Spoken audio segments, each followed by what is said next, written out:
원래 ITQ 문제에서 나오는 차트는 여기에 전형적인 거죠. 이중축 차트라고 해가지고 하나의 그래프 안에 도표가 두 개가 들어가요.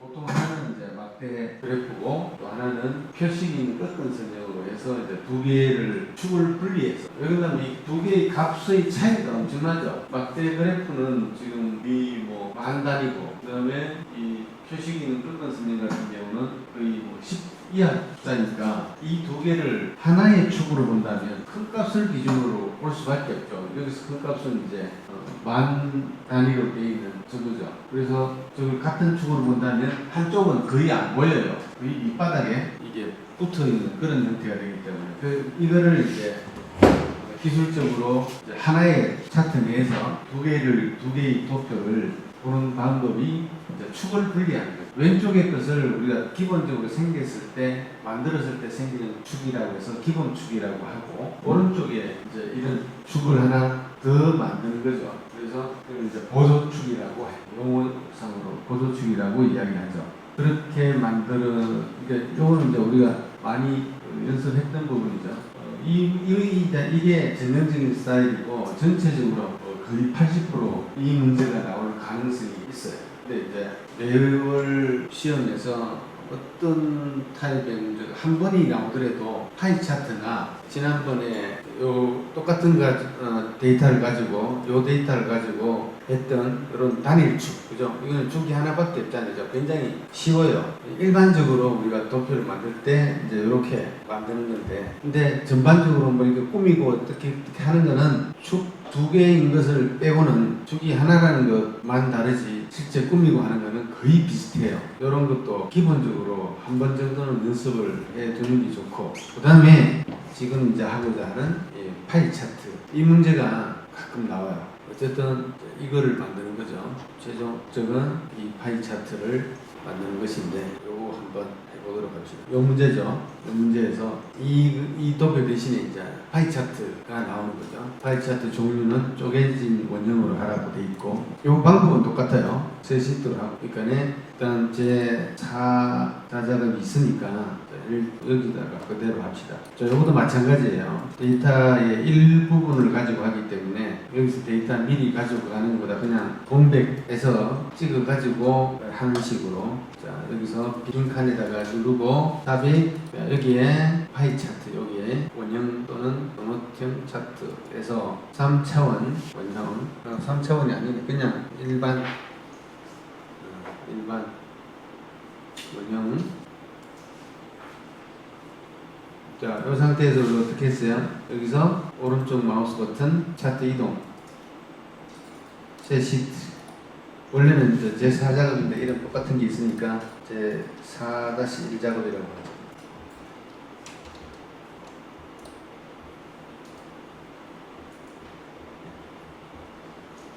제 4-1 작업 확인. 그 다음에 문제를 보면 일단 여기까지 했죠. 세 시트로 이동하고 제 4작업으로 이동했어요. 자, 디자인 도구는 레이아웃 2에 스타일 31을 적용하라 이렇게 돼 있죠. 자, 레이아웃은 2. 지금 여기 레이아웃 3 얘죠. 얘를 보면 제목이 위에 있고, 요 얘를 합시다. 제일 가까운 놈이 얘니까 이거는 그냥 첫 번째 거. 그 다음에 여기까지 끝났고, 차트 영역에 대한 글꼴 맑은 고딕에 14, 그 다음에 채우기는 분홍 박엽지, 그림 쪽은 채우기 없음. 글꼴은 맑은 고딕에 14포인트, 홈탭에 맑은 고딕 확인만 하고 14포인트, 그리고 여기에 서식 가서 도형 채우기, 질감 분홍 박엽지, 요거죠. 요겁니다. 요 줄 외워두라고 했죠. 거의 이 줄에서 대부분 나옵니다. 이게 파란 바겠지, 푸른 바겠지, 꽃다발. 진한 거는 안 나오는 것 같아요. 왜 그러냐면 이게 문제다 보니까 이게 어두운 배경으로 들어가 버리면 앞에 도형이나 이런 것들이 잘 안 보이게 되는 그런 것 때문에 아무래도 거의 좀 밝은 쪽으로 이렇게 배경을 지정하라고 하는 것 같아요. 그리고 이게 문제지가 내가 알고 있기는 요즘은 어떤지 모르겠는데 흑백으로 나와요. 그래서 뭐 색을 정확하게 지정하라고는 하지만 문제풀이는 그렇게 해야 돼요. 근데 문제지 보고 이렇게 뭔가를 판단을 자의적으로 하면 안 돼요. 그런 바겠지. 그 다음에 이제 데이터 집어넣어야 되겠죠. 디자인 탭으로 가서 데이터 선택. 자, 추가. 계열 이름은 가격이죠. 데이터 레이블 이름은 좀 편하게 하기 위해서 그 제목 있죠. 제목을 지정해 주면 돼요. 어차피 여기서 지정한 게 제목으로 나오니까. 그러니까 여러 개 있을 때는 그 계열에 대한 이름을 정확하게 주면 되는데 이렇게 하나 있을 때는 편하게 하기 위해서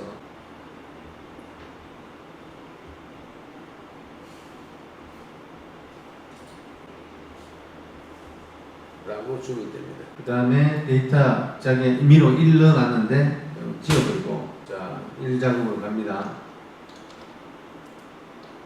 1작업으로 가서 가격 쪽을 적습니다. 가격 쪽 컨트롤 키 누르고 안드로 폰 OS 빼고 그죠? 윈모바일 안드로만 다 이렇게 찍어주면 됩니다. 여기 자 됐고 책에 그하고 유사하게 나오려면 이쪽은 편집만 눌러가지고 1작업 가서 요거 2개 컨트롤 키 누르고 그러니까 폰 OS만 빼고 이렇게 집어주면 돼요. 이렇게 2개씩 들어가 있는 경우는 2개 다 이렇게 찍어줍니다. 순서대로 순서 틀리면 안 됩니다. 그래야 이 데이터하고 일치가 되기 때문에 여기 뭐 일단 밑에 들어갔는데 나중에 올려주면 돼요. 그건 걱정 안 해도 되고 여기서 할 일은 끝났습니다. 확인. 그 다음에 디자인 쪽에 가서 그래도 이 결과와 제일 유사한 놈이 요놈이 조금 제일 유사한 것 같긴 한데 일단 요걸로 해봅시다. 이 스타일을 지정하면서 배경이 그냥 날아가 버렸죠. 그래서 이게 한데 옛날 버전의 문제라서 이게 스타일이나 이런 것들에 대한 지정이 정확하게 안 나오는데 일단은 지정을 하고 아까 그 순서를 밟았으면 똑같이 되는데 지금 뒤에 와서 다시 스타일을 선택하니까 배경이나 이런 것들이 다 바뀌어 버렸죠. 얘를 선택해 놓고 다시 한 번만 더 해줍시다. 여기에 서식에 도형 채우기 질감 분홍 그죠? 이렇게 돼야 되죠. 자, 그 다음에 자 꾸미기만 하면 돼요. 꾸미기만 하면 되고 지금 위치에 대한 부분하고 레이블에 대한 부분하고 그런 것들. 자, 이거는 오른쪽이 갖다 놔야 되고 읍내의 위치가 오른쪽에 위치하도록 읍내 서식 위치 오른쪽 그죠? 서식에 들어가면 항상 뭔가 뭐 이렇게 조정을 할 경우에 선택부터 하고 오른쪽 마우스 버튼 누르면 거의 맨 밑에 쪽에 서식에 대해 관련된 게 있습니다. 거기에서 이렇게 오른쪽에 서식 창이 나오면 여기서 필요한 것들 설정해 주면 되죠. 그래서 아까 여기 보니까 위치에 대한 게 여기 있었습니다. 끝에 3개 중에 맨 끝에 보면 오른쪽에 들어가는 거 조금 간격 떨어뜨려주고 너무 떨어져 있으면 그러니까 이거를 왼쪽으로 간격은 이거 느리면 간격이 조금씩 변합니다. 그 다음에 위에 이것만 만들고 나면 거의 다 만들어졌고 이제 꾸미는 것만 남았죠. 굉장히 쉽죠, 그죠? 여기까지만 들어오는 것만 확실하게 해놓으면 돼요. 제목 선택 자, 위에서 일단은 지금 차트 제목은 맑은 보디게 굵게 20포인트예요. 탭으로 가서 맑은 보디게 20포인트 굵게는 돼 있으니까 됐고 그 다음에 도형 스타일 적용하라고 돼 있죠. 보통 효과 강조 1 도형 스타일 서식에 가서 여기가 도형 스타일이죠. 보통의 강조 1.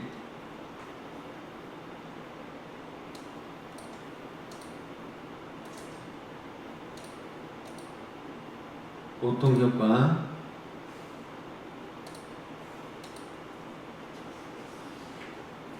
강조 1 요거죠. 보통 효과 강조 1. 그러면 끝났죠. 그 다음에 다 됐죠. 그 다음에 레이블 쪽 지금 일단 이거 떨어뜨리는 거. 자, 이것도 마찬가지로 선택하고 오른쪽 마우스 버튼 얘를 쓰시. 그 다음에 지금 여기 보면 이제 첫째 조각의 각이 있고 쪼개진 원형이 있습니다. 그죠? 쪼개진 원형을 올려보세요. 숫자 값을. 그러면 쪼개지죠. 그래서 대략 이거는 얼마로 하라는 게 없으니까 대략 그냥 그 결과 출력 형태하고 비슷하게 하면 돼요. 한 요 정도 하면 되겠죠. 그 다음에 첫째 조각의 각이 나와 있어요. 첫째 조각이 요 각도를 거기 문제에 보면 첫째 조각의 각이 180도 회전하라고 되어 있죠. 그죠? 첫째 조각의 각을 180도 회전하라고 되어 있어요. 그럼 이거 180도 주면 돼요. 이거를 180 빠져나오면 이렇게 돌려놓죠. 자기가 알아서. 그러면 됐어요. 이제 하나만 하면 되죠. 범례명은 변경했고 첫 번째 조각 각도 했고 이제 이 안에 들어가 있는 레이블만 원하는 대로 해주면 되죠. 자, 그거는 아까 어디 있었냐면 이 레이블 선택하면 레이블 일단 하나 들어가 있으니까 레이블 표시가 안 돼 있으면 요거 여기서 아까 이 찍었을 때 오른쪽 마우스 버튼에 데이터 레이블 쓰시 이쪽으로 들어가면 되는데 지금 일단 레이블이 하나 들어가 있으니까 얘를 찍으면 레이블 쓰시 바로 나오죠. 똑같은 이야기예요. 오른쪽 마우스 버튼에서 레이블 쓰시로 들어오나 이 레이블을 찍으면 이렇게 들어와요. 여기에서 지금 보면 지시선 표시되어 있고 백분율 체크가 되어 있어서 백분율이 들어가 있어요. 만약에 값이 표현되어 있으면 이 값을 체크하면 값이 이렇게 들어가요. 백분율이 없으면 백분율 빼주면 되고 지금 백분율이 들어가야 되고 값은 아니고 뭐가 나와 있어요? 항목 이름이 들어가 있죠. 그죠? 항목 이름이 들어가 있어요. 지시선은 필요 없고 지시선은 뭐냐면 이게 복잡할 경우에 이 글자가 바깥으로 나가고 이렇게 지시선을 통해 가지고 표시하는 방법이에요. 지금은 아마 이 속에 다 들어가니까 굳이 이렇게 할 필요가 없고 그 다음에 항목이 줄바꿈으로 돼 있죠. 줄바꿈으로 돼 있고 여기 보면 뭐 일단 지금 내용이 많아서 자동 줄바꿈인데 그냥 여기서 줄바꿈 해놓으면 똑같아요. 그 다음에 아까 글자가 아마 하면서 좀 달라졌지 싶은데 지금 구로 돼 있죠. 본문 영역에 그러니까 14포인트죠. 이렇게 나와야 돼요. 다 됐죠? 똑같죠? 도코먼드로 자, 요 같은 경우에 보면 요거 두 개 다른 것들은 한 줄로 다 되는데 요거 두 개는 이게 아마 폭을 줄여서 두 줄로 표시된 것 같은데 한 번 더 선택하면 얘만 선택되죠. 그랬을 때 이렇게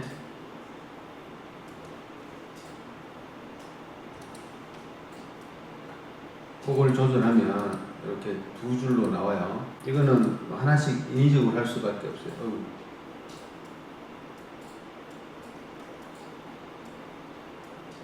얘도 마찬가지.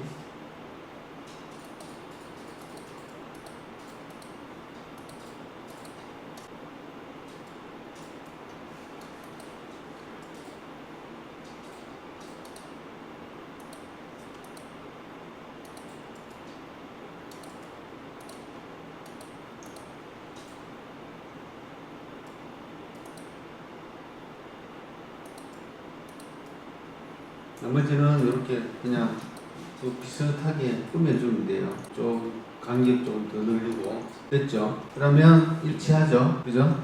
이거는 뭐 이렇게 나오면 사실은 지금 봤듯이 우리가 이중축 차트 하는 것보다는 시간은 물론 좀 설명을 하면서 했으니까 좀 오래 걸리는 것처럼 되지만 그 설명 깨고 나면 한 번만 이렇게 해볼 줄 알면 굉장히 빨리 걸리죠. 이 문제가 나오면 오히려 뭐랄까 땡큐예요. 어려운 게 아니라 안 해보면 이제 방법을 모르니까 어렵게 느껴지지만 지금 해봤듯이 심플하죠. 처음에 원형 차트 딱 선택해주고 그다음 레이블 스타일 레이아웃하고 스타일 잡아주고 아마 이거는 지금 버전에 맞게 레이아웃 스타일 문제가 나올 거예요. 그리고 전체적인 글꼴 잡아주고 채우기 해주고 그다음 데이터 딱 집어넣고 그죠? 차트 제목 설정해주고 그다음에 중요한 거는 요 그러니까 이 서식 들어가서 문제에서 필요로 하는 거. 요 데이터 계열 서식 다 들어가서 그죠? 요거 첫 번째 조각에 대한 각도 설정하는 거하고 원형 쪼개진 거, 이게 쪼개는 거, 요거는 각도 싹 주니까 퍼센테이지 주니까 중앙에서 또 떨어져 나오죠, 그죠? 간혹 어떤 경우는 여기 얘가 하나가 잠깐 이렇게 빠져나와 있는 경우가 있어요. 그런 경우에는 또 빠져나와 있는 그놈만 이렇게 딱 선택해서 이렇게 빼주면 돼요. 조금 이런 식으로. 그러면 실질적으로 원하는 형태대로 만들어낼 수 있습니다. 이 문제는 빼놓지는 않았는데 어쨌든 빼낼 때는 일단 처음에 선택하면 전체 다가 선택이 되죠. 전체 다가 선택이 되는데 한 번 더 선택하면 그놈만 선택이 되죠. 그때 필요한 만큼 빼내든지 집어넣든지 이건 마음대로 할 수 있는 거니까 어쨌든 대개의 경우 이렇게 빼내는 경우가 많아요. 그렇게 하면 거의 다 끝나죠. 나머지는 조금씩 출력 형태에 맞춰가지고 꾸미는 것이고, 그죠? 주로 간격 조정하고, 그죠? 아까처럼 줄넘기 조정하고, 그다음에 레이블에서 특히 레이블 서식에서 요거 맨 마지막 레이블 옵션에 들어가서 요 레이블 내용에 대해서 적당하게 잘 체크해주면 여기 나타나는 내용이 이제 원하는 대로 나타나게 할 수가 있고, 그 다음에 이렇게 여러 개 들어갔을 경우에 얘를 구분자를 어떻게 할 거냐에 대한 부분이 구분 기호인데 이렇게 줄 바꿔져 있으면 줄 바꿈으로 선택하면 되고 한 줄로 돼가지고 콤마로 구분되어 있으면 콤마로 해주면 되고 그거 정도만 하면 끝이에요. 그리고 다 아까 시작할 때 해놓으면 잊어버리지 않고 좋은데 이 순서 맨 끝으로 돌려야 되죠. 1작업, 2작업, 3작업, 4작업 순으로 돼야 되니까. 자, 일단은 파이 차트 문제는 이 정도만 하면 충분할 것 같습니다. 자, 이제 남은 시간은 개인 연습을 하세요. 연습을 하는데 다른 거 하지 말고 우리 했던 거 있죠. 문제 3개를 딱 가지고 계속 반복적으로 풀어보세요. 그러면 충분히 A 등급 받을 수 있습니다.